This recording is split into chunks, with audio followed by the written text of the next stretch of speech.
لا إله إلا الله سبحان الله والحمد لله لا إله إلا الله لا إله إلا الله لا إله إلا الله لا إله إلا الله মুহাম্মাদুর রাসূলুল্লাহ সাল্লাল্লাহু আলাইহি ওয়াসাল্লাম। আমরা কেউ কথা না বলি, আমাকে কি কথা বলার একটু সুযোগ পরিবেশ আপনারা দিবেন? কথা বলার সুযোগ একটু পরিবেশ দিবেন? সবাই আমরা চুপচাপ থেকে একটু শুনব। দিনের বেলা তো আমরা কত মাহফিল করি, কিন্তু নীরব, কোনো আওয়াজ হয় না। এখানে তো আওয়াজ কেন হয়? আপনারা কথা বলেন, নইলে আমাকে কথা বলতে দেন। কোরআনের আলোচনা শোনার একটা আদব আছে না? জোরে বলেন, আদব আছে না? আছে তো। আমরা শুনতে বসেছি আল্লাহর কালাম। এই কোরআন কার বাণী? এই কোরআনের কথা কার? তো আল্লাহর কথা শুরু হলে মানুষের কথার কোনো দাম থাকতে পারে? কিভাবে আল্লাহর কোরআন শুনতে হয়, কোরআন শোনার আদব আছে, আর সেই আদব আল্লাহ আমাদেরকে শিখিয়েছেন। আল্লাহ তাআলা বলছেন, ইদা কুরিআল কুরআনু ফাসতামিউ লাহু ওয়া আনসিতু লাআল্লাকুম তুরহামুন। আর যখন কোরআন পাঠ করা হয়, কোরআন থেকে যখন আলোচনা হয়, তখন তোমরা মনোযোগ দিয়ে তা শ্রবণ করো এবং চুপচাপ থাকো, নীরব হও। এই আদব শিখিয়েছেন কে? দুইটা কাজ করতে হবে। এক নাম্বার, মনোযোগী থাকতে হবে। দুই নাম্বার, নীরব হতে হবে। যদি নীরব হয়ে চুপচাপ থেকে আমরা আলোচনা শুনি, লাআল্লাকুম তুরহামুন, আল্লাহ বলছেন আশা করা যায় তোমাদের উপর আল্লাহর রহমত আসবে। সুবহানাল্লাহ। মাহফিলে কিছু শ্রোতা থাকে, এদেরকে প্রশ্ন করলে কি শুনছো, কিচ্ছু বলতে পারে না। আরেক গ্রুপ আছে হুজুরের চেহারা দেখতে আসে, আরেক গ্রুপ আসে হুজুর কেমনে চিল্লাইতে পারলো ওইটা দেখতে আসে। খুব অল্প সংখ্যক মানুষ আছে যারা ফার্স্ট টু লাস্ট মনোযোগ দিয়ে শুনে আর সেই অনুযায়ী জীবনটাকে গঠন করার চেষ্টা করে। আপনারা কোন ক্যাটাগরিতে পড়বেন? ওই ফালতু আবেগী শ্রোতাদের মতো হবেন, না একটু অ্যাক্টিভ হবেন? অ্যাক্টিভ শ্রোতার বৈশিষ্ট্য কি? ক্লাসের ভালো ছাত্র মনোযোগী থাকে না অমনোযোগী থাকে? তা আপনারা মনোযোগী থাকবেন না অমনোযোগী থাকবেন? আমি কথার ফাঁকে ফাঁকে ফাঁকে ফাঁকে আলোচনায় যা বলবো সেগুলো প্রশ্ন উত্তরের মাধ্যমে আপনাদের কাছ থেকে আদায় করব। আপনাদের কতটুকু মনোযোগ আছে এটা এই প্রশ্ন উত্তরের মধ্যে বের হয়ে যাবে ইনশাআল্লাহ। সম্মানিত উপস্থিতি, আমরা শুনতে এসেছি আল্লাহর কোরআন। এটা কোরআনের মাহফিল। মানুষের উপরে আল্লাহ তাআলা যত দয়া করেছেন, যত অনুগ্রহ করেছেন, তার মধ্যে আল্লাহর শ্রেষ্ঠ দয়া হলো আল্লাহ মানুষকে কোরআন নাজিল করে মানুষকে সঠিক পথ দেখিয়েছেন। সুবহানাল্লাহ। আপনি কোথাও যাবেন, কোনো গন্তব্যে যাবেন, সেই গন্তব্যে যাওয়ার পথ যদি আপনার জানা না থাকে, তাহলে কি সঠিক গন্তব্যে আপনি পৌঁছাতে পারবেন? পারবেন না। এজন্য কেউ আপনাকে পথ দেখিয়ে দেওয়া লাগবে, পথ চিনিয়ে দেওয়া লাগবে। এই পৃথিবী সৃষ্টি করেছেন কে? আমাদেরকে সৃষ্টি করেছেন কে? আমরা পৃথিবীতে এসে কোন পথে চলবো, কোনটা সহজ পথ, সরল পথ, কোনটা হেদায়েতের পথ, এটা তো আমরা জানি না। এই পথ আমাদেরকে যিনি কোরআনের মাধ্যমে চিনিয়ে দিয়েছেন, জানিয়ে দিয়েছেন, তিনি কে? আল্লাহ হচ্ছেন দয়াবান, তিনি দয়ার সাগর, তার দয়ার কোনো শেষ নাই। এজন্য আল্লাহর একটি নাম হচ্ছে রহমান। আল্লাহর একটি নাম হচ্ছে, এমনকি এই রহমান আল্লাহর দয়ার নামে আল্লাহ কোরআনে একটা সূরা দিয়েছেন। এই সূরাটি আপনাদের অনেকের পরিচিত সূরা। সূরার নাম হচ্ছে সূরাতুর রহমান। এই সূরায় আল্লাহ তাআলা তিনি বান্দাদের উপরে কত দয়া করেছেন, একটার পর একটা আয়াত এসেছে। আর দয়া, আল্লাহর অনুগ্রহের কথাগুলো মানুষকে স্মরণ করিয়ে দেওয়া হয়েছে, আল্লাহর দয়াগুলো মানুষকে বলে দেওয়া হয়েছে। আশ্চর্যের ব্যাপার হলো, সেই সূরায় আল্লাহ তাআলা প্রথমে যে দয়ার কথা বলেছেন সেইটা হচ্ছে আল্লাহ বলছেন যে দয়াবান তিনি আর রহমান আল্লামাল কোরআন, দয়াবান তিনি কোরআন শিক্ষা দিয়েছেন যিনি। সুবহানাল্লাহ। এখানে আল্লাহ তাআলা সর্বপ্রথম দয়ার কথা বললেন কোরআন, কারণ কোরআন যদি আল্লাহ তাআলা না দিতেন, এই তোমাদের সমস্যা কি?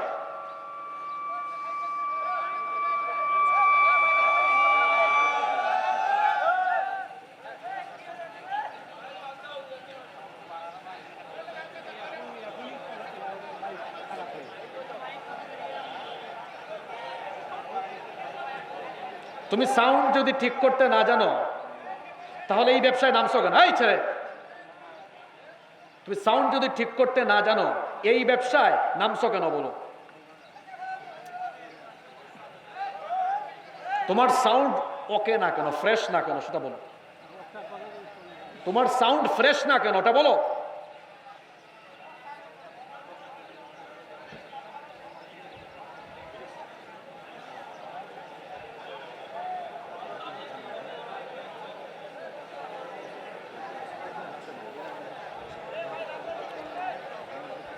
আপনারা কথা বলবেন না আমাকে কথা বলতে দিবেন?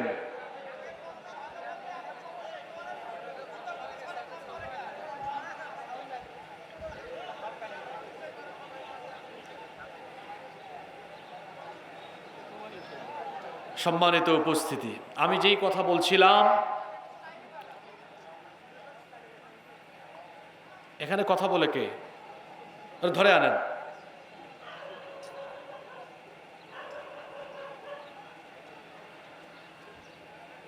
বলছিলাম আল্লাহ তাআলা সেই সূরার মধ্যে তার দয়ার বর্ণনা দিয়েছেন, আর সর্বপ্রথম যে অনুগ্রহের কথা বলেছেন আল্লাহ বলেছেন আমি মানুষকে কোরআন শিক্ষা দিয়েছি। সুবহানাল্লাহ।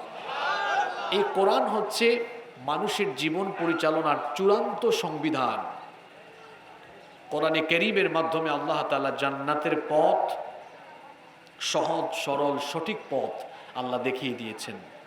এই কোরআন এসেছে আমাদের জীবনকে সঠিক পথে পরিচালিত করার জন্য। আমরা সঠিক পথে পরিচালিত হওয়ার জন্য এই কোরআনে কারীমকে গ্রহণ করতে হবে। আর এটি সার্বজনীন কিতাব, সাম্প্রদায়িক কোনো কিতাব নয়। যদি কোরআন সাম্প্রদায়িক কিতাব হতো তাহলে কোরআনে কারীমই বলা হতো হুদাল্লিল মুমিনিন অথবা হুদাল্লিল মুসলিমিন। কিন্তু কোরআনে কারীমে এমন সাম্প্রদায়িক কোনো কথা নেই, আছে হুদাল্লিন নাস, হাদা বায়ানুল লিন্নাস। এটি হচ্ছে মানুষের জন্য সুস্পষ্ট হেদায়াত সম্বলিত কিতাব, এটি মানুষের জন্য সুস্পষ্ট বর্ণনা। সুবহানাল্লাহ।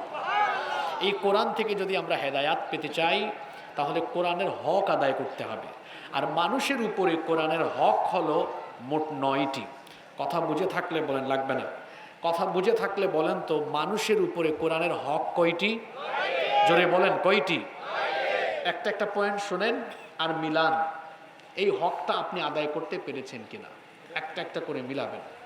1 নাম্বার, মানুষের উপরে কোরআনের প্রথম হক হলো এই কিতাবের উপরে পূর্ণাঙ্গ ঈমান আনা। পূর্ণাঙ্গ কি আনা?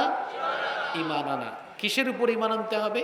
যে এই কিতাব না কোরআনের উপর ঈমান আনতে হবে না। আগে ভাগে কথা বলিয়েন না, পারলে লিখেন, এগুলো নোট করে নেন। 1 নাম্বার, ঈমান আনতে হবে এটি আল্লাহর কালাম, এটি কোনো মানুষের রচনা করা নয়। এই কোরআন কি কোনো মানুষ রচনা করেছে? এই কোরআন যিনি নাজিল করেছেন, জোরে বলেন তো তিনি কে? আপনি যদি জিজ্ঞেস করেন কোরআন তোমাকে কে নাজিল করলো, কোরআনে কারীমে তার জবাব আছে।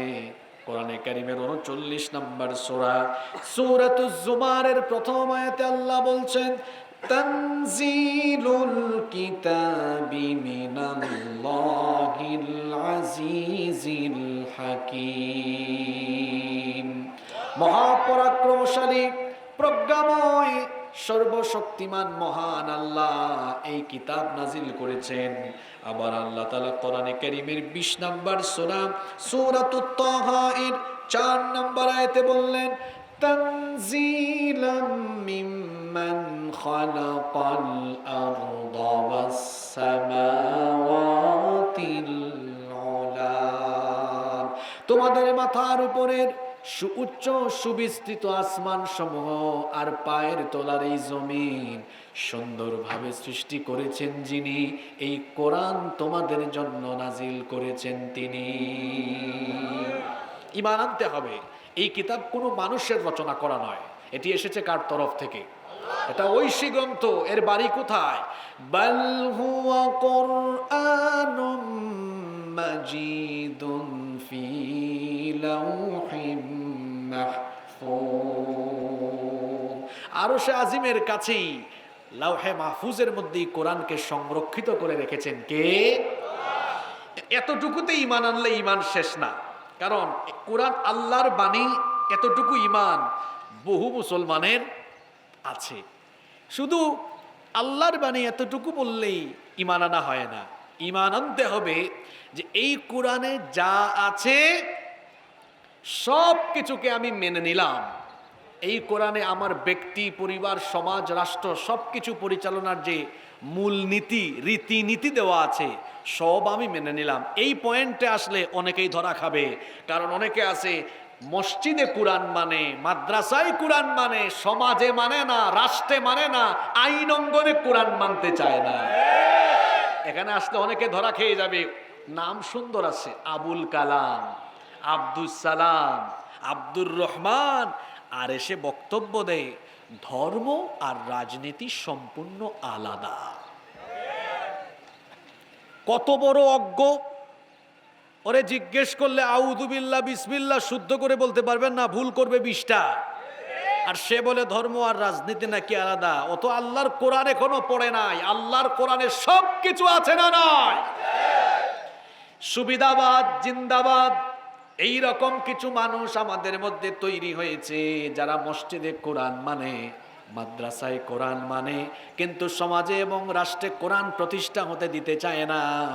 আল্লাহ তাআলা তাদের ব্যাপারে সূরা বাকারার 85 নম্বর আয়াতে বড় সুন্দর করে বললেন, আফাতুমিনুনা বিবাদিল কিতাবি ওয়া তাকফুরুনা বিবাদ ফামা জাযাউ মান ইয়াফআলু যালিকা মিনকুম ইল্লা খিzyun ফিল হায়াতিদ দুনিয়া ওয়া ইয়াওমাল কিয়ামাতি ইউরাদ্দুনা ইলা আশাদ্দিল আযাব ওয়া মাল্লাহু বিগাফিলিন আম্মা তা'মালুন। আল্লাহ তাআলা বলছেন, তাহলে কি তোমরা এই কিতাবের কিছু মানো আর কিছু মানো না? এমন কি তোমাদের স্বভাব চরিত্র হলো নাকি যেখানে তোমাদের সুযোগ হয় সেখানে মানো, যেখানে তোমাদের মন মতো হয় না সেখানে তোমরা কোরআন মানো না? যদি তোমাদের চরিত্র এরকম হয় তাহলে শোনো, আখিরাতে শাস্তি দেওয়ার আগেই দুনিয়াতে তোমাদেরকে লজ্জিত করা হবে, অপদস্থ করা হবে। তাকায়া দেখেন, তাকায়া দেখেন, তাকায়া দেখেন আল্লাহর এই কোরআনের আয়াতটা কত বাস্তবিক। যারাই বলে যে কোরআন আর রাষ্ট্র আলাদা, দিন আর রাষ্ট্র আলাদা, এটা যুগে যুগে যারাই বলেছে এরা জনগণের হাতে যুগে যুগে জুতার বাড়ি খেয়েছে।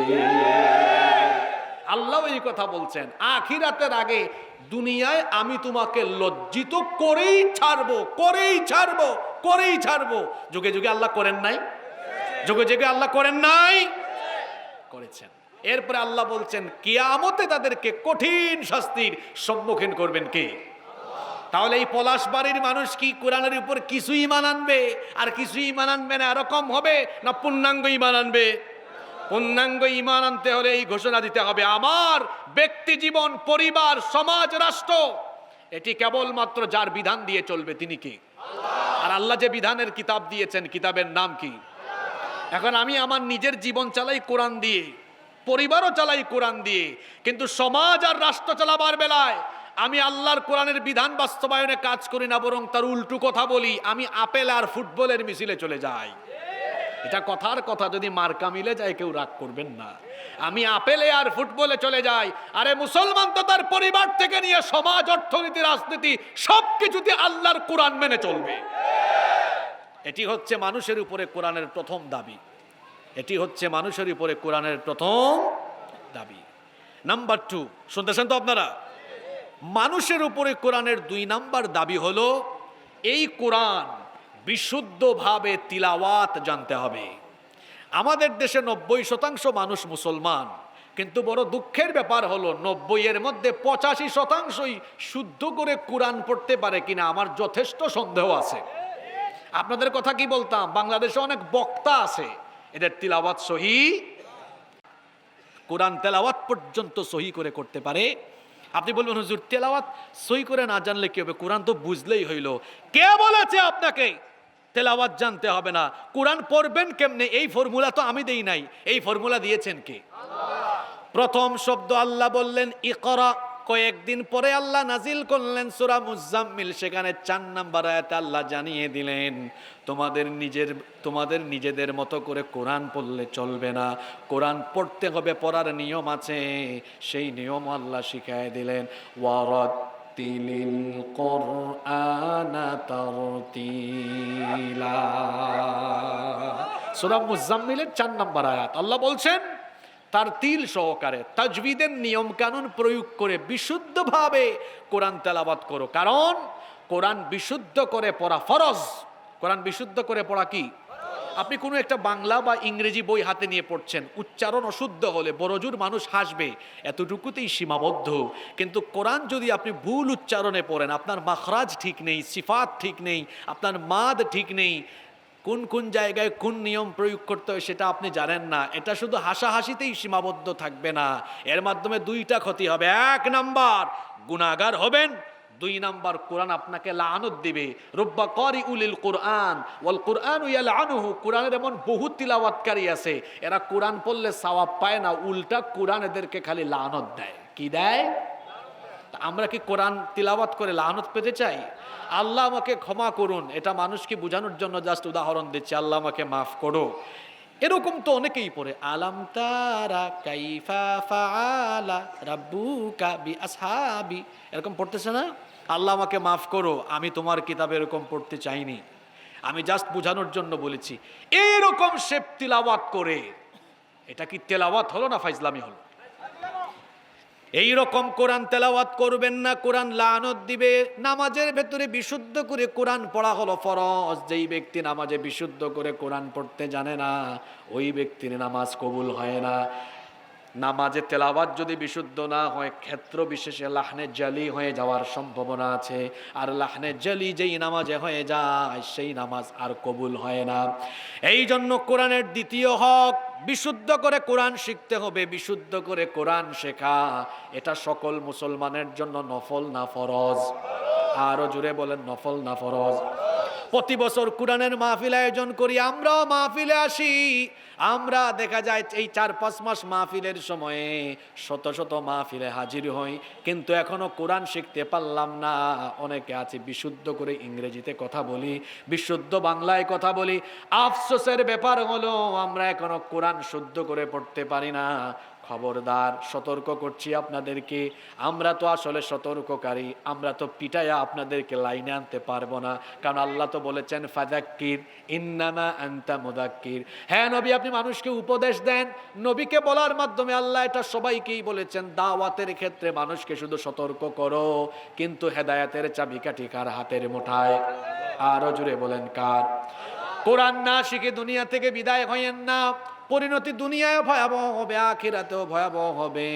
এই কোরআন আমার নবীর উপরে নাজিল হয়েছে, কিয়ামতের ময়দান যখন কায়েম হবে, আমার নবীর সুপারিশ ছাড়া কিয়ামতের দিন আল্লাহ বিচার আরম্ভ করবেন না। যখন আমার নবী আল্লাহর দরবারে সুপারিশ করবেন, তখন বিচার শুরু হবে, ফয়সালা শুরু হবে।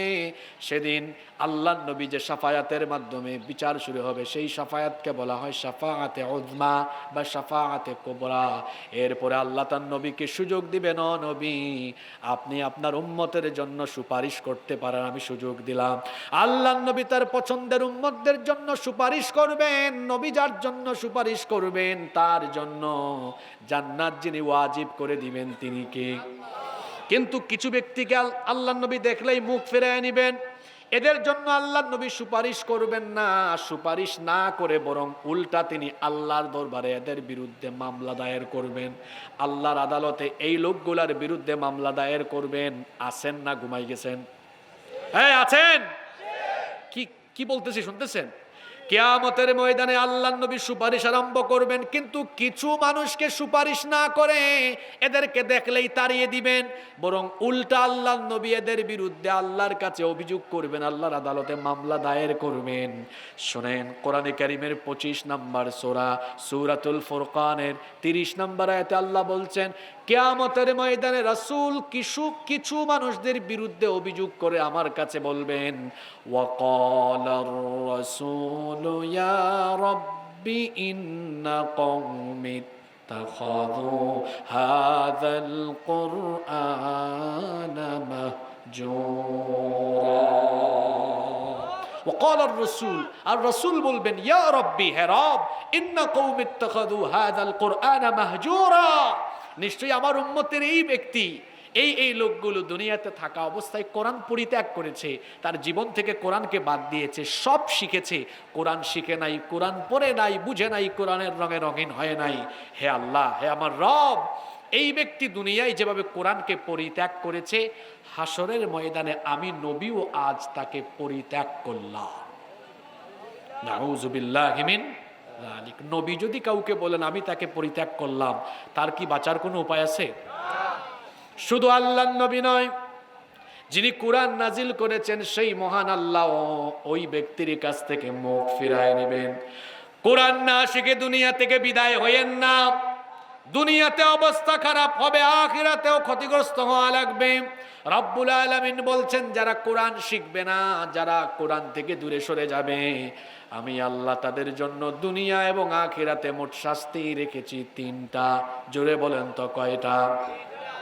কোরআনে কারীমের 20 নম্বর সূরা সূরাতুত তাহা এর 124 নম্বর আয়াত থেকে আল্লাহ তাআলা বলছেন, ওয়ামান আরাদা আন যিকরি ফাইন্না লাহু মাঈশাতান দানকা ওয়া নাহশুরুহু ইয়াওমাল কিয়ামাতি আমা।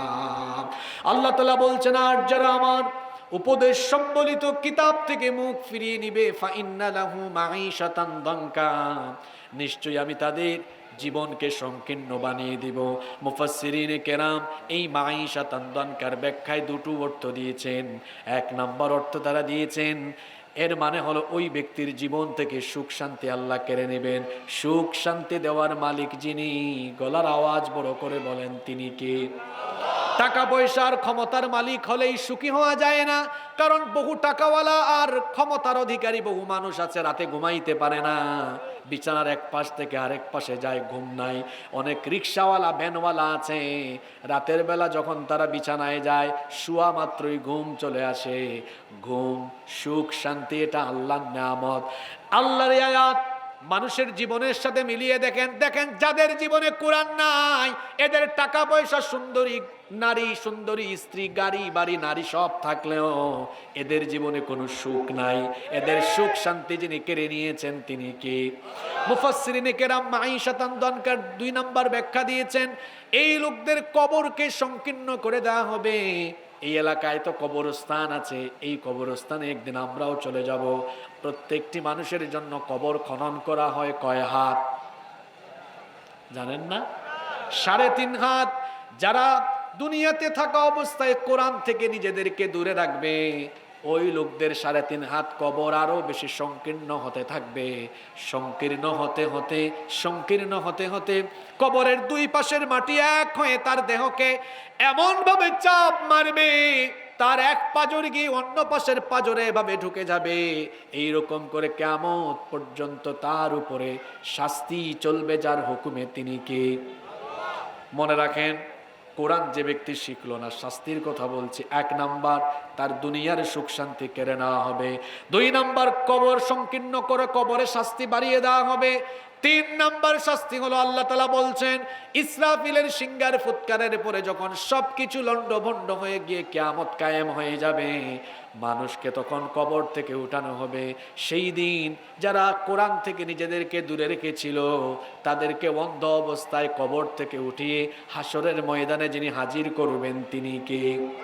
এজন্য আল্লাহ পরের আয়াতে বলছেন ওয়া নাহশুরুহু ইয়াউমাল কিয়ামাতি আমা, আর আমি তাদেরকে কবর থেকে অন্ধ অবস্থায় তুলে হাসরের মাঠে একত্রিত করব। এই সলিমুদ্দিন কলিমুদ্দিন যখন অন্ধ অবস্থায় কবর থেকে উঠবে, তখন তারা আল্লাহর কাছে অভিযোগ করে বলবে ক্বালা রাব্বি লিমা হাশারতানি আ'মা ওয়া ক্বাদ কুনতু বাসীরা,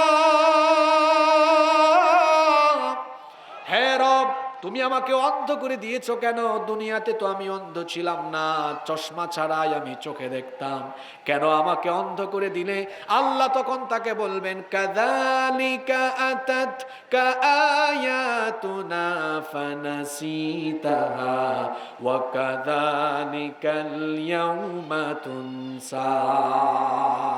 আল্লাহ বলবেন তুমি তো দুনিয়াতে যখন ছিলে তোমাকে চক্ষু দিয়েছি, সব দেখেছো তুমি, কিন্তু তুমি আমার কোরআনকে দেখো নাই। কোরআনকে তুমি দুনিয়াতে ভুলে গিয়েছিলে। তুমি যেভাবে দুনিয়াতে থাকা অবস্থায় আমার কিতাব কোরআনকে ভুলে গিয়েছিলে, আজ হাসরের মাঠে তোমার মতো গোলামকে আমি আল্লাহ ভুলে গেলাম। ঠিক কইয়েন না, বুঝার চেষ্টা করেন কথাগুলো। একটু আগে বললাম নবী মুখ ফিরাইয়া নিলেন, এখন আল্লাহ মুখ ফিরাইয়া নিলেন। ওই ব্যক্তিকে হাসরের ময়দানে জাহান্নাম থেকে আর কেউ বাঁচাতে পারবে তো পারবে না। যেহেতু আজকে সিদ্ধান্ত নেন, জীবনে যে সময় চলে গেছে তো চলে গেছে, আজ আমরা সিদ্ধান্ত নিলাম আমরা কোরআন শিক্ষা করবই করব। কোরআন শিক্ষা আমাদের জন্য নফল নয়, ফরজ বানিয়ে দিয়েছেন কে? এখানে ধরেন 100 জনের মধ্যে 95 জন তিলাওয়াত পারবে না। এই হলো মুসলমানদের অবস্থা, এই হলো মুসলমানদের অবস্থা। তো কোরআন মানুষের উপরে যে দাবি পেশ করেছে, মানুষের উপরে কোরআনের যে হক, এর 2 নম্বর দাবিটাই তো পূরণ নাই। 2 নম্বর দাবি হলো কোরআনকে অবশ্যই বিশুদ্ধভাবে তেলাওয়াত করা জানতে হবে। আপনার বাচ্চাকে আপনি আপনার ছেলে মেয়েকে ইংলিশ মিডিয়ামে পড়াচ্ছেন, ব্রিটিশ কারিকুলামে পড়াচ্ছেন, অসুবিধা নাই, পড়ান। কিন্তু আপনার সন্তানকে অ আ ক খ এ বি সি ডি শিক্ষা দেওয়ার আগে সবার আগে তাকে আলিফ বা তা থা শিখাতে হবে। লাইনে থাকবে, বেলাইনে যাবে। নাম্বার 3, মানুষের উপরে কোরআনের 3 নাম্বার হক হলো কোরআন আপনি বিশুদ্ধভাবে শিখে ফেলেছেন, এবার বেশি বেশি তেলাওয়াত করবেন এবং শুনবেন। কোরআন তেলাওয়াত করতে হবে। কোরআন তেলাওয়াত মুমিনের স্বভাব। যারা কোরআন তেলাওয়াত করে না, এদের অন্তরে নিফাক ঢুকে যায়, মুনাফিকির রূপ বাসা বাঁধে। এই জন্য মুমিনের স্বভাব হবে প্রতিদিন সে কোরআন তেলাওয়াত করবে, কারণ কোরআন তেলাওয়াতে মজা আছে। কোরআন তেলাওয়াত করলে দেখবেন হৃদয়ের সকল অশান্তি, দুশ্চিন্তা এবং টেনশন দূর করে দিয়ে আপনার উপরে যিনি রহমত প্রশান্তি নাজিল করবেন তিনি কে? এখন আমাদের ঘরের ভিতরে কোরআনের তেলাওয়াত নাই, আছে শুধু গানের আওয়াজ, আর সকালবেলা ফজরের সময় আছে নাক ডাকানো ঘুমের আওয়াজ। শুধু ঘুমের জন্য নাক ডাকায় ঘুমায়, নাক ডাকার আওয়াজ শোনা যায়। অথচ আগে একটা সময় এমন ছিল আমাদের ঘরগুলোতে বাড়িতে বাড়িতে ফজরের নামাজের পরে কোরআনের তেলাওয়াত শোনা যেত। আল্লাহর নবী বলেছেন লা তাজআলু বুয়ুতাকুম মাকাবির, তোমরা তোমাদের ঘরকে কবর বানিয়ে ফেলো না, ঘরের মধ্যে বেশি বেশি কোরআন তেলাওয়াত করো।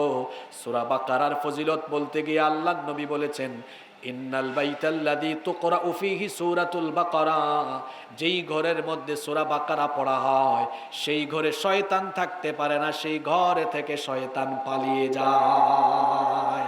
কোরআন তেলাওয়াত যেই ঘরে হয় ওই ঘরে শয়তান বাসা বাঁধতে পারে। যেই ঘরে কোরআন তেলাওয়াত নাই ওই ঘরে শয়তান বাসা বাঁধে, ওই ঘরে শয়তানি কাজও বেশি হয়ে থাকে। কোরআন তেলাওয়াত করবেন, আর কোরআন তেলাওয়াত করলে ঈমান যিনি বাড়িয়ে দেন তিনি কে? ইন্নামাল মুমিনুনাল্লাযীনা ইযা যুকিরাল্লাহু ওয়াজিলাত কুলুবুহুম ওয়া ইযা তুলিয়াত আলাইহিম আয়াতুহু যাদাতহুম ঈমানা ওয়া আলা রাব্বিহিম ইয়াতাওয়াক্কালুন। আল্লাহ তাআলা বলছেন নিশ্চয়ই মুমিন হলো তারা যাদের সামনে আল্লাহর নাম উচ্চারিত হলে পরে তাদের দিল আল্লাহর ভয়ে কেঁপে ওঠে, আর কোরআনের তেলাওয়াত হলে পরে যাদের ঈমান আরো বেড়ে যায়। কোরআন মানুষের ঈমান বাড়ায়। কোরআন মানুষের কি বাড়ায়? ঈমান বাড়ায়। এজন্য বেশি বেশি কোরআন তেলাওয়াত করবেন, আর সময় পেলে কোরআনের তেলাওয়াত শুনবেন। হৃদয়ে প্রশান্তি দান করবেন কে? নাম্বার 4, মানুষের উপরে কোরআনের 4 নাম্বার যে দাবি, একটা ক্লাস টেস্ট হয়ে যাক, দেখি আগের 3টা কারা মনে রেখেছেন। মানুষের উপরে কোরআনের 1 নাম্বার হক কি বলেছিলাম? আমাদের সভাপতি সাহেব বড় অ্যাক্টিভ, আমি এ ধরনের সভাপতি বাংলাদেশে দেখি নাই। আর তিনি অত্যন্ত সচেতনতার সাথে আমার মনে হয় পয়েন্টগুলো নোট করে রাখছেন। আলহামদুলিল্লাহ, আল্লাহ তাআলা ওনাকে সম্মানিত করুক। এটাই তো কথা। সভাপতি সাহেব আজকে তিনি বাসায় গিয়ে ওনার পরিবারের সাথে এই বিষয়টা আলোচনা করতে পারবেন। আমি আজকে মাহফিলের সভাপতি ছিলাম। সভাপতি এরকমই হওয়া উচিত, মাহফিলের সভাপতি এরকমই হওয়া উচিত, যিনি নিজে আলোচনা শুনবেন, সভাপতির মতো সভাপতি, পরে আবার বলতে পারবেন কোন হুজুর কোন বিষয়ে কথা বলেছে। এতে পরবর্তী বছর বক্তা সিলেক্ট করতে সুবিধা হবে। কারণ অনেকে আছে বক্তৃতায় হুদাই সময় কাটায়, আছে না এরকম? চিল্লা চিল্লি লাফালাফি দরকার নেই। 1 নাম্বার, কোরআনের উপরে পরিপূর্ণ পূর্ণাঙ্গ ঈমান আনতে হবে। 2 নাম্বার, বিশুদ্ধ করে এই কোরআন তেলাওয়াত জানতে। 3 নাম্বার, বেশি বেশি কোরআন তেলাওয়াত এবং কোরআন তেলাওয়াত শুনতে হবে। নাম্বার 4, 4 নাম্বার, অধীনস্থদেরকে কোরআন শিক্ষা দেওয়ার ব্যবস্থা করতে হবে।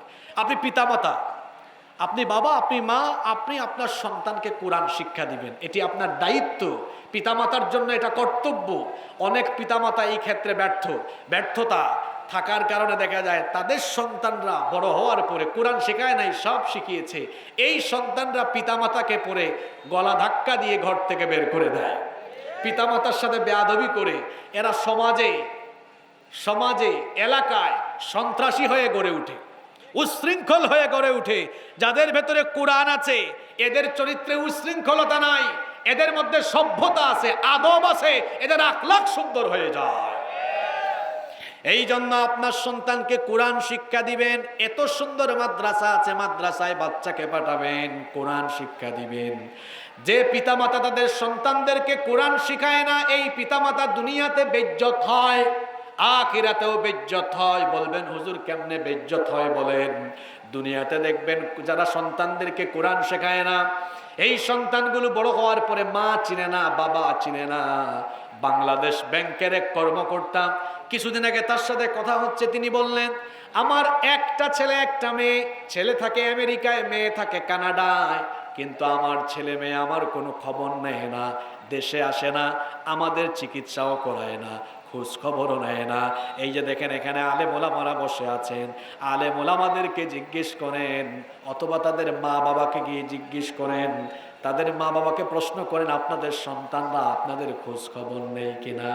তারা অবশ্যই বলবে খোঁজ খবর নেই, চিকিৎসা করায়, সেবা করে, খেদমত করে। বৃদ্ধ বয়সে, বার্ধক্য বয়সে পিতা মাতা যদি সন্তানের কাছ থেকে খেদমত পায়, এটা হলো মা বাবার জন্য অনেক বড় একটা সৌভাগ্যের ব্যাপার।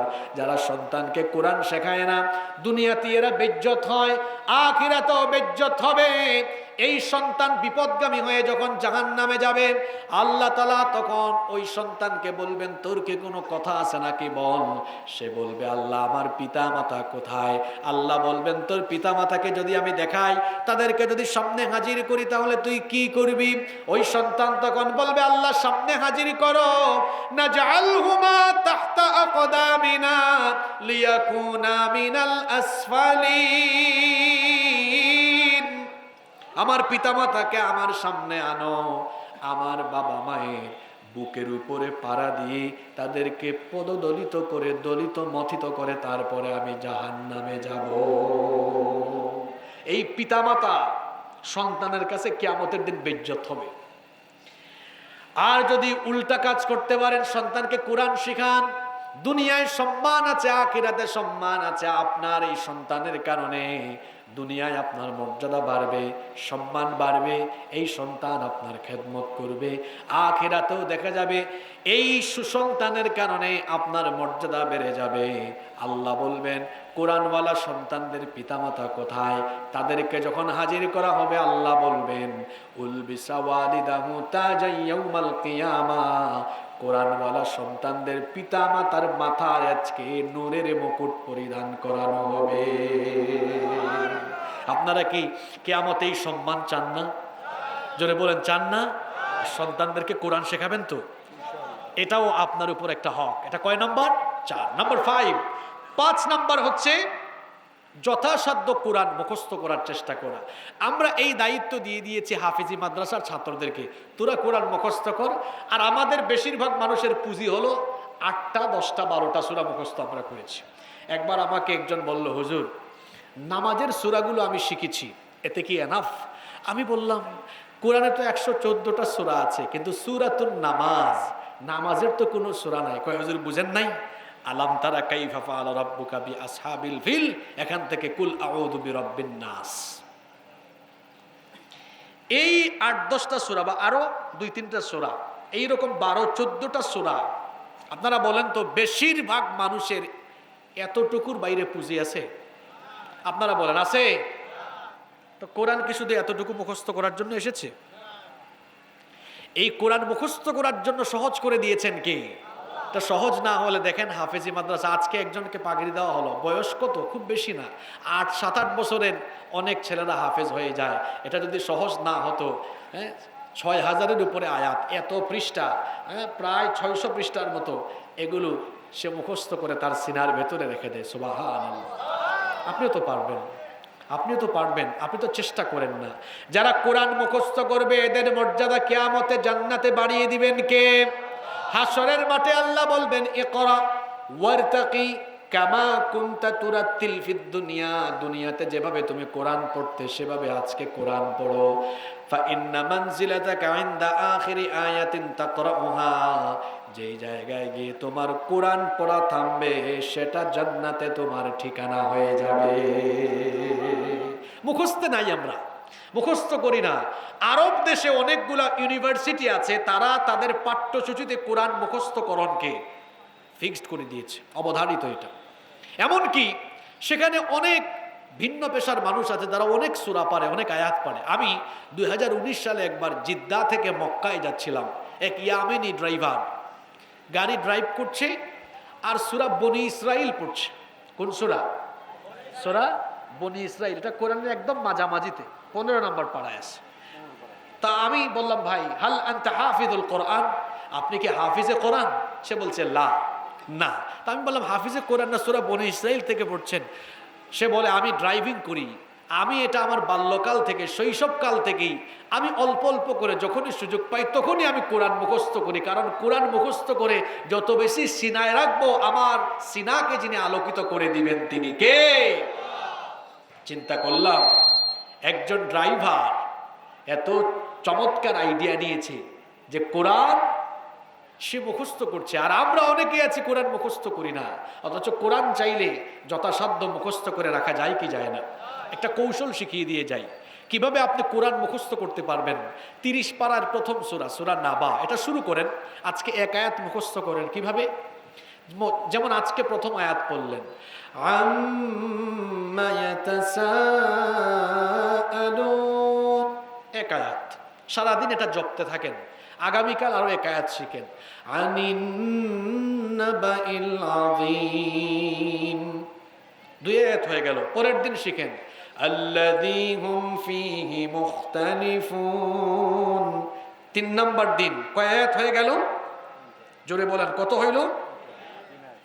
4 নম্বর দিন আরেক আয়াত শিখেন, কাল্লা সায়ালামুন।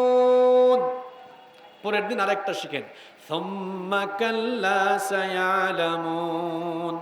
আমি কথা বলতে বলতে ক্যালকুলেটরে হিসাব করে দেখলাম, একদিনে এক আয়াত করে শিখলেও কোরআন মুখস্থ করতে মাত্র 17 বছর লাগবে। সুবহানাল্লাহ পড়বেন না? ডেইলি কত? ডেইলি কত? এক আয়াত মুখস্থ করা কঠিন? কঠিন না। আচ্ছা, পুরা কোরআন মুখস্থ করতে হবে বিষয়টা এমন নয়, অন্তত যতটুকু পারেন ততটুকু তো মুখস্থ রাখা দরকার, আছে না নাই? কোরআন পড়বেন, মুখস্থ করবেন, আপনার হৃদয়কে আলোকিত করে দিবেন কে? নাম্বার 6, এই পরবর্তী পয়েন্টগুলো অনেক গুরুত্বপূর্ণ। আপনারা কি 10-15 মিনিট মনোযোগী হয়ে আমাকে সময় দিবেন? আসেন, 6 নম্বর হচ্ছে, তুতা পাখির মতো শুধু কোরআন পড়লে আর মুখস্থ করলে চলবে না, কোরআন এবার বুঝতেই হবে। আল্লাহ বলছেন, আফালা ইয়াতাদাব্বারুনাল কুরআন আম আলা কুলুবিন আকফালুহা, তোমাদের কি হলো, কেন তোমরা কোরআন নিয়ে চিন্তা ভাবনা করো না? কেন গবেষণা করো না? কেন কোরআন বোঝার চেষ্টা করো না? আমাদের বাংলাদেশের অনেক মুসলমান আছে, বেশিরভাগ মুসলমানের অবস্থা হলো এমন, এদের জীবনের সাথে কোরআনের কোনো মিল নাই। আমাদের মা আম্মা জান আয়েশা রাদিয়াল্লাহু আনহাকে গিয়ে সাহাবীরা জিজ্ঞেস করলেন, আমাদের নবীর চরিত্র কেমন? তিনি বললেন, তোমাদের বাড়িতে কি কোরআন নাই? আমি তোমাদের কাছে ওয়াজ করা লাগবে না, নবীর চরিত্র কেমন, বাড়ি যাও, কোরআন খোলো, কোরআন পড়ো। কোরআন যেমন, আমার নবীর চরিত্র হলো তেমন। কোরআন যেমন, নবী, জোরে বলেন, এই ভাইয়েরা দিকে তাকান, কোরআন যেমন, নবী নবী তেমন, কোরআন যেমন। এটা প্রিন্টেড কোরআন, আর নবী প্র্যাকটিক্যাল জীবন্ত কোরআন। সুবহানাল্লাহ। আর আমরা কেমন? আমার একটা ঘটনা মনে পড়ছে, সুদখুরের ঘটনা বলবো। এক সুদখুর সকালবেলা ফজরের নামাজ থেকে বের হয়েছে। এমন বহু কলিমুদ্দিন সলিমুদ্দিন গাইবান্ধায়ও থাকতে পারে, এরা দেখা যায় নামাজেও সামনের কাতারে, সুদ খাওয়ার বেলায়ও সামনের কাতারে গো। এই সুদখুর নামাজ থেকে বের হয়েছে, সুদে টাকা দিয়েছিল। ঘটনাক্রমে এক ভাতিজাকে টাকা দিয়েছিল, ওই দিন হচ্ছে সুদের টাকা ফিরিয়ে দেওয়ার দিন। বলল, কি ভাতিজা, আজকে কিন্তু তোমার টাকা ফিরিয়ে দেওয়ার দিন। ভাতিজা বলল, চাচা মাত্রই তো ভালো কাম কইরা বের হইলেন, নামাজ পড়া বের হইলেন, বাড়িতে যান না, আমি নিয়ে আসবো না। কয় তাড়াতাড়ি আসিও। সুদখুর সুদে টাকা দিলে কি হবে? এদিকে নামাজও ঠিক আছে, বাড়ি গিয়া কোরআন তেলাওয়াতও ঠিক আছে, আবার হজও ঠিক আছে। ঘটনাক্রমে বাড়িতে গিয়ে ওই দিন কোরআন খুলে তেলাওয়াত করছে। ওই দিন তার সিরিয়ালে পড়ে গেছে এই আয়াত, ইয়া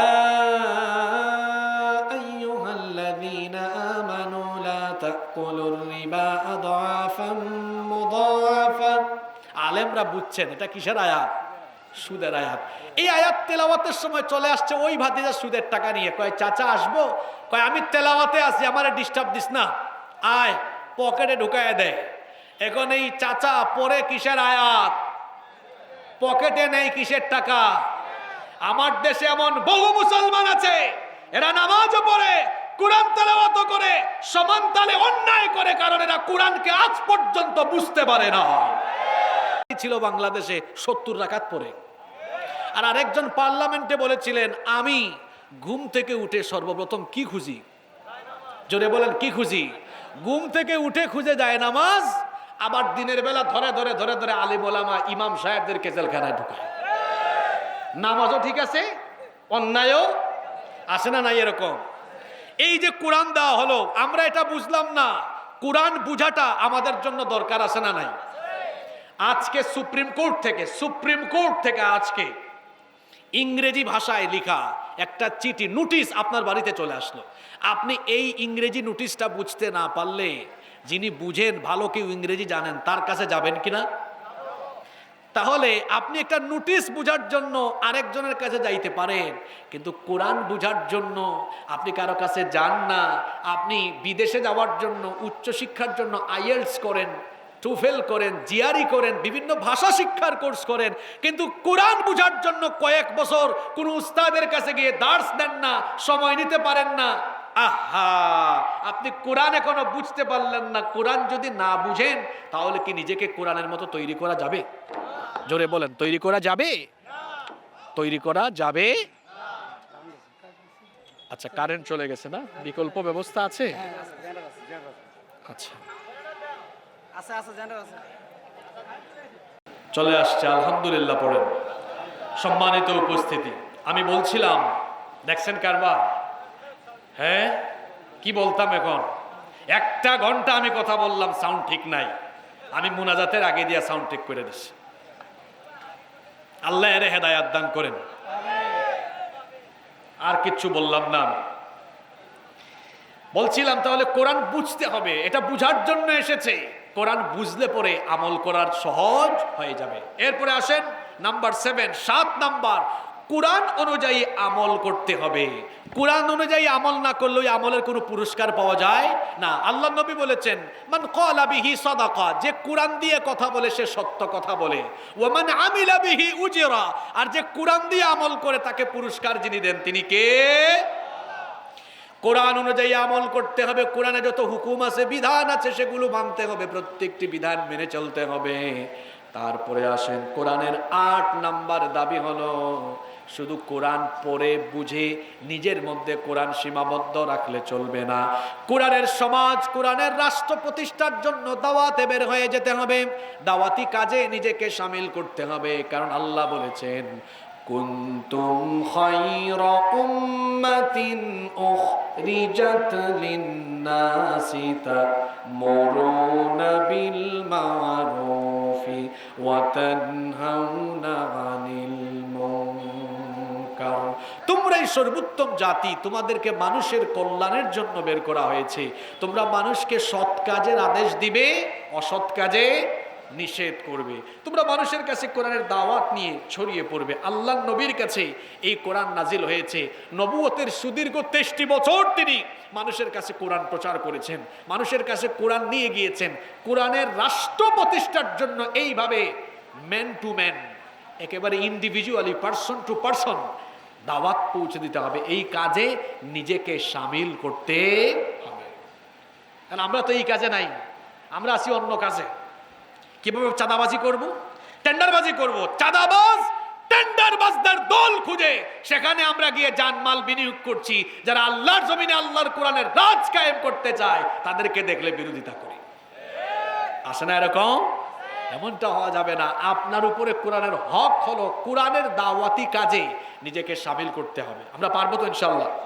নাম্বার 9 এবং সর্বশেষ হলো, কোরআনের সর্বশেষ দাবি হলো এই কোরআন অনুযায়ী মুসলমান তার সমাজ এবং রাষ্ট্রের সব কিছু পরিচালনা করবে। কারণ এই কোরআনে কি কোনো কিছু বাদ দেওয়া হয়েছে? মহান আল্লাহ কি বলছেন শোনেন, মা ফাররাতনা ফিল কিতাবি মিন শাইইন সুম্মা ইলা রাব্বিহিম ইউহশারুন। মা ফাররাতনা ফিল কিতাবি মিন শাই, এই কিতাবের ভেতরে কোনো কিছুই বাদ দেওয়া হয়, সব আছে। মানুষের জন্য যা দরকার, যা প্রয়োজন সব আছে এখানে আছে। সন্ধিনীতি, বন্দিনীতি, যুদ্ধনীতি, রাষ্ট্রনীতি, পররাষ্ট্রনীতি, আপনার অর্থনীতি, রাজনীতি, সমাজনীতি কিভাবে চলবে সব এই কোরআনে যিনি দান করে দিয়েছেন তিনি কে? যদি রাজনীতি থেকে ইসলাম আলাদা হয় তো আল্লাহর নবী 10 বছর মদিনা চালাইলেন কার আইন দিয়া? কথা বলতে মন চায় না। আল্লাহর নবী মদিনা 10 বছর চালিয়েছেন। আপনাদের সন্দেহ আছে নাকি? 10 বছর রাষ্ট্রপ্রধান ছিলেন। রাষ্ট্রপ্রধান, কথাটা আবারও বলছি, রাষ্ট্রপ্রধান ছিলেন। তো মদিনা চালাইলেন কার আইন দিয়া? জোরে বলেন, কার আইন দিয়ে? আল্লাহর নবী মসজিদে নববীর ইমাম ছিলেন, সেখানে নামাজে কোরআন তেলাওয়াত করতেন, মসজিদে কোরআনের দার্সও দিতেন। আবার এই কোরআন দিয়ে মদিনার রাষ্ট্র পরিচালনা করেছেন। এটা আল্লাহর ইসলাম, এটা রাসূলুল্লাহর ইসলাম। আর বাংলাদেশের মুসলমান কি করলো? তারা তাদের মসজিদে কোরআন রেখেছে, মসজিদে কোরআন তেলাওয়াত করে, মাদ্রাসায় কোরআন রেখেছে। তাদের সমাজ থেকে, রাষ্ট্র থেকে, আইনঙ্গন থেকে, সবকিছু থেকে কোরআনকে তারা বাদ দিয়েছে। আল্লাহর কসম, এটা আল্লাহর রাসূলের ইসলাম নয়, এটা এই দেশের কলিমুদ্দিন সলিমুদ্দিনের বানানো মডারেট ইসলাম। সবকিছু চলবে কার আইন দিয়ে? জোরে বলেন, কার আইন দিয়ে? আল্লাহর আইন দিয়ে সবকিছু পরিচালিত হচ্ছে না বিদায় দেশ স্বাধীন হওয়ার 54 বছর হয়ে গিয়েছে। আজ পর্যন্ত এই বাংলাদেশ উন্নতি সমৃদ্ধির উচ্চ শিখরে পৌঁছায় যেতে পারে নাই। বরং এই 54 বছরে আমরা কি দেখলাম? আমার চাচারা আরো ভালো বলতে পারবেন, তারা তো আমাদের চেয়ে বয়সে অনেক বড়, তাদের অভিজ্ঞতা বেশি। তারা জানেন সেই স্বাধীনতা থেকে এখন পর্যন্ত 54 বছর ধরে, হ্যাঁ, সুন্দর সুন্দর জামা কাপড় গায়ে দিয়ে আইসা স্বপ্ন দেখায় আমাদেরকে। কিসের স্বপ্ন? আপনাদের ভাগ্য বদলে দিব, বাংলাদেশের ভাগ্য বদলে দিব। তারপর তারা যখন ক্ষমতায় যায়, যে যখন ক্ষমতা পেয়েছে দেখা গিয়েছে মানুষের ভাগ্য বদলায় নাই, ওদের জুতা বদলায়, ওদের চেহারা সুরত বদলায়, ওদের জামা কাপড় বদলায়, ওদের মোবাইল বদলায়, বাড়িঘর বদলায়, সম্পত্তির হিসাব বদলায়। অর্থাৎ তারা নিজেদের ভাগ্যের উন্নয়ন ঘটিয়েছে, মানুষের ভাগ্যের আর উন্নয়ন হয় নাই। যতদিন পর্যন্ত কোরআন দিয়ে রাষ্ট্র পরিচালনা না হবে আর কোরআনওয়ালা লোকদের কাছে রাষ্ট্রীয় দায়িত্ব সুপর্দ করা না হবে, ততদিন পর্যন্ত বাংলাদেশে সুখ শান্তি আসা এটা অসম্ভব ব্যাপার। এজন্য কোরআনের আইনের দরকার আছে না নাই? আজকে আমি বড় আফসোস করে লিখেছিলাম যে জুলাই আগস্টে একটা বিপ্লব হলো বাংলাদেশে। বিপ্লব হওয়ার পরে বিপ্লবের যে ফল পাওয়ার কথা, এটা কিন্তু মানুষ এখনো পাচ্ছে না। রক্ত দিয়েছে এক গ্রুপ, ক্ষমতার মজা নেই এখন আরেক গ্রুপ। কথা বুঝতেছেন না? রক্ত দিয়েছে এক গ্রুপ, ক্ষমতার মজা নেই। এই যে বর্তমান উপদেষ্টা পরিষদে যারা আছে, হাতে গোনা ৩-৪ জন ছাড়া আপনারা আমাকে বলেন বাকিদের এই আন্দোলনে বিপ্লবে কি ভূমিকা ছিল এদের, কি অবদান ছিল এদের? তো এরা ফ্যাসিজমের বিরুদ্ধে নতুন বাংলাদেশ রূপ দিতে বিপ্লবী চেতনা কেমনে লালন করবে আপনারা আমাকে বলেন? যারা রক্ত দিয়েছে, জীবন দিয়েছে, মজলুম হয়েছে, সেই মজলুমদেরকে দেশ পরিচালনার দায়িত্ব দিলে বিপ্লবী চেতনায় তারা দেশকে পরিচালনা করবে। এটা আমাদের ভুল ছিল, ছাত্র জনতার ভুল ছিল। এই ভুলের খেসারত সামনে দেওয়া লাগবে, এই ভুলের খেসারত সামনে দেওয়া লাগবে। এই দেশের চিত্র জুলাই আগস্টে অন্যরকম হয়েছে, আলাদা একটা চেতনায়, যে এই দেশে কোনো জুলুম আর চলবে, কোনো ফ্যাসিজম চলবে। এখন কি হচ্ছে? প্রথম আলো, ডেইলি স্টার, ইসলাম আর মুসলমানদের জঘন্য দুশ্মন এই দুটি প্রতিষ্ঠানের লোক যারা, তাদেরকেই রাষ্ট্র পরিচালনা এখন বসিয়ে দেওয়া হচ্ছে। জুলাই আগস্টের ছাত্রদেরকে আবার জেগে উঠতে হবে। বাংলাদেশ কি নাট্যমঞ্চ নাকি, যে এখানে নাটক আর সিনেমার প্রযোজককে এনে রাষ্ট্র পরিচালনার দায়িত্ব দিতে হবে? যারা LGBTQ প্রমোট করে, অশ্লীলতা, বেহায়াপনা, সমকামিকাকে যারা বাংলাদেশে প্রমোট করে, তাদেরকে বাংলাদেশে দায়িত্ব দিতে হবে? বাংলাদেশ পরিচালনার জন্য কি যোগ্য মানুষ বাংলাদেশে এত অভাব পড়েছে নাকি? ছাত্রদেরকে ঘুমিয়ে থাকলে চলবে না।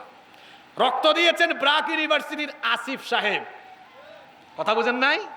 জেল খেটেছেন কে? আসিফ সাহেব।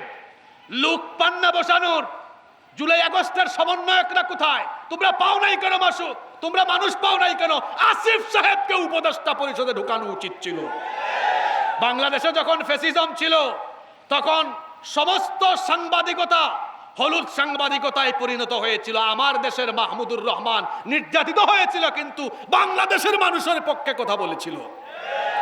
ছাত্র জনতা কোথায়? মানুষ খুঁজে পায় না। মাহমুদুর রহমানকে দায়িত্ব দেওয়া উচিত ছিল।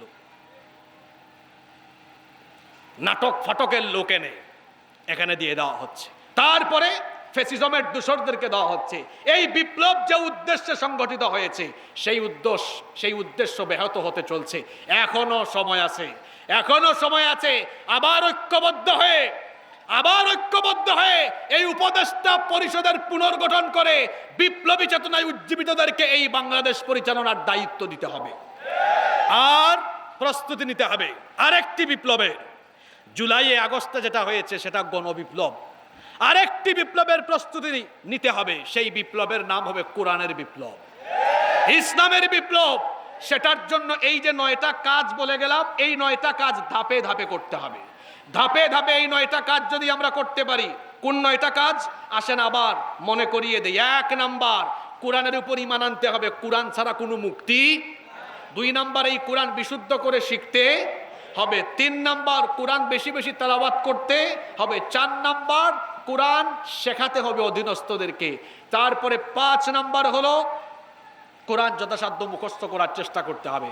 6 নাম্বার, কোরআন বুঝার চেষ্টা করতে হবে। 7 নাম্বার, কোরআন অনুযায়ী আমল করতে হবে। 8, কোরআনের দাওয়াতের প্রচার করায় নিজেকে সামিল করতে হবে। 9 এবং সর্বশেষ হলো কোরআনের রাষ্ট্র প্রতিষ্ঠার জন্য প্রাণান্তকর প্রচেষ্টা, জিহাদ ফি সাবিলিল্লাহ, নিজেকে সামিল করতে হবে। এই 9টি কাজের মধ্য দিয়ে কোরআনের বিপ্লব সংগঠিত হবে ইনশাআল্লাহ। এই 9টা ফর্মুলা আমার নয়, এটা রাসূলুল্লাহর ফর্মুলা। রাসূলুল্লাহ সাহাবীদেরকে এইভাবে তৈরি করেছেন। তৈরি করার পরে শাহাদাতের চেতনায় উজ্জীবিত এই লোকদেরকে দিয়ে তিনি একটি ইসলামী বিপ্লব কায়েম করে মদিনার রাষ্ট্র তিনি মানুষকে উপহার দিয়েছেন। এইভাবে করে এই বাংলাদেশে সুখ, শান্তি, ইনসাফ ফিরিয়ে আনার জন্য ছাত্ররা যেটা বলে উই ওয়ান্ট জাস্টিস, সেই ইনসাফ কায়েম করতে হলে আল্লাহর কোরআনের বিধান বাস্তবায়ন করা ছাড়া বিকল্প কোনো পথ নাই। কোরআনের যে 9টা দাবির কথা বললাম, আমাদের উপরে কোরআনের যে 9টি হক রয়েছে, এই 9টি হক, 9টি দাবি পূরণের তৌফিক আল্লাহ যেন আমাদেরকে দান করেন। আমরা সবাই বলি আমিন। মাহফিলের সম্মানিত সভাপতি সাহেবের সমাপনী বক্তব্য থাকলে আমরা শুনবো, না থাকলে অনুমতি পেলে আমরা মোনাজাতের মাধ্যমে শেষ করব ইনশাআল্লাহ।